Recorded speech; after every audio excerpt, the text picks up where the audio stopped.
Well, I had a special request to redo some of these fables, so I'm going to do the Cave of Truth.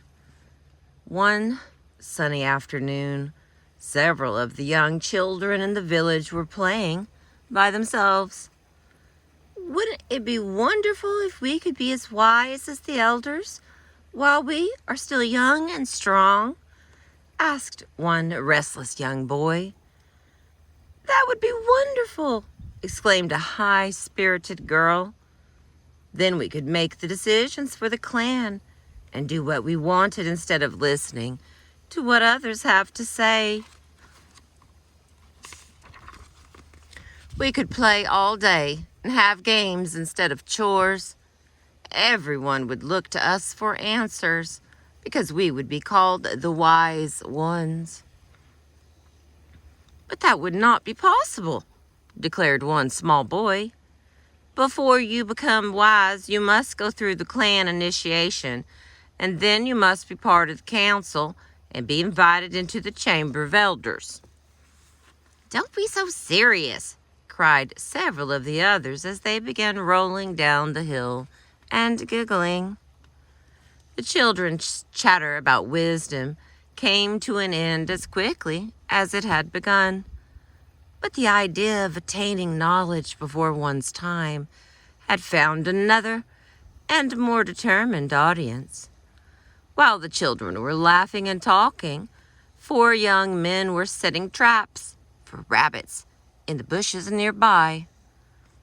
Those silly children are certainly silly, remarked one of the young men. But it would be nice to have the answers to life's many questions before you are so old that it no longer mattered. The young men talked among themselves for a long time, and then they determined to do something about their desire to have the answers to life's mysteries.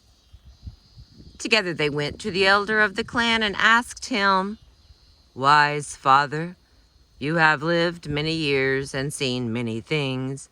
Tell us what lies ahead and what the secrets of the universe are so that we might use that knowledge while we are still young."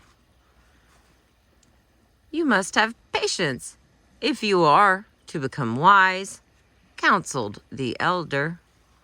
"Wisdom comes in time. But first you must live your life." One of the young men became angry at the elder's response. "You just want to keep the secrets of the universe to yourself. You are afraid that if we gain wisdom, we will take your power away. You are just a selfish and frightened old man." A faint smile crossed his lips as the clan elder shook his head. Would that the wisdom of life's many mysteries could be had with just the removal of greed and fear. It is all so much more complicated, but I suppose you will learn that in time. And with those words, the elder returned to his tent. As they walked off, the young men remembered a story that they had often heard growing up. Far in the hills, miles above the village, and into the land of the clouds, lived an old woman who was said to possess all the wisdom of the world inside her cave. "We must form a search party and venture into the hills so that we might find this old woman and her cave of wisdom and truth," offered the most impatient of the young men. "It might take many months to find the cave," complained one who was already growing weary with the quest for knowledge. "Perhaps we would be better to just stay here and live our lives as the elders have instructed us to do." "Do as you please," said the first young man. "I am going to find a group of young people who do not want to wait years for life's secrets, and together we will go into the hills and find this wise old woman. But if you stay behind, do not expect us to share what we learn from the old woman when we find her and learn all that she knows of life." The impatient young man found a large group of young men and women who hungered for the answers to life's mysteries and were prepared to go into the hills in search of answers. For many months, the group wandered the hills near their village. They met many old women. Some of them were even wise and shared their experiences of life with the young people. But they found no cave and no woman who possessed the secrets of the universe. After almost a year of searching, several of the young people decided to return to the village. Perhaps the elders were right after all. One needed to live one's life before wisdom could be found. A few of the party, however, refused to give up. They vowed to continue their quest until they found the elusive old woman. After many, many years of traveling, the group stumbled on a cave high in the hills and far from their original valley. At last, they might have found the woman they were seeking.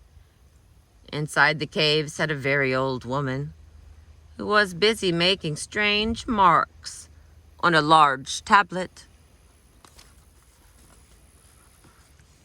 "Oh, Mother," they cried, "we have traveled long and far to find you.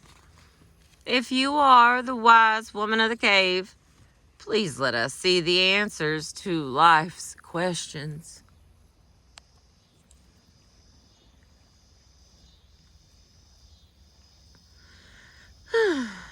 "My children," she replied, "I am indeed the old woman you have been seeking. For years, I have sat in my cave and pondered the meaning of my life. I have tried to understand the secrets of the universe. I have sought the truths that will allow me to make sense of my own existence." The young people could barely control their enthusiasm. The woman talked of meaning and truths, of secrets and of wisdom. She was surely more gifted and wiser than they had even hoped. As they searched and climbed all of those years away from the comforts of their peaceful village homes, she would be able to reveal to them the knowledge that they sought. Excuse me. This Reverend Mother would make their long journey worthwhile. The old woman listened to their requests for knowledge and truth with tired and patient eyes. She had heard these requests so many times over the years. In fact, she herself had once made the very same request of another old woman in another cave far away and long ago.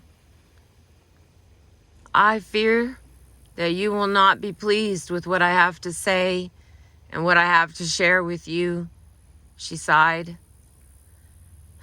"But I will show you my tablets nonetheless." And with those words, she lifted the heavy stone tablets on which she had been writing and turned them toward the group. "What is that?" they cried, as if in one voice. "We cannot read those strange scribbles."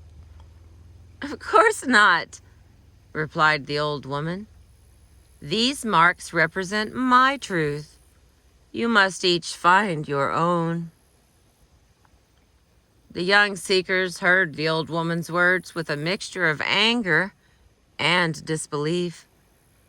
Was this all there was after the years of searching? As they sat together long into the evening, They talked of their travels and of their dreams. Words of understanding and wisdom fell from their lips. As they listened to the lessons they had learned, they looked at one another. Then they began to laugh. Wisdom was not quite as difficult as they had imagined. This has been a fable from the 24-Karat Buddha and Other Fables by Maxine Harris. I appreciate you.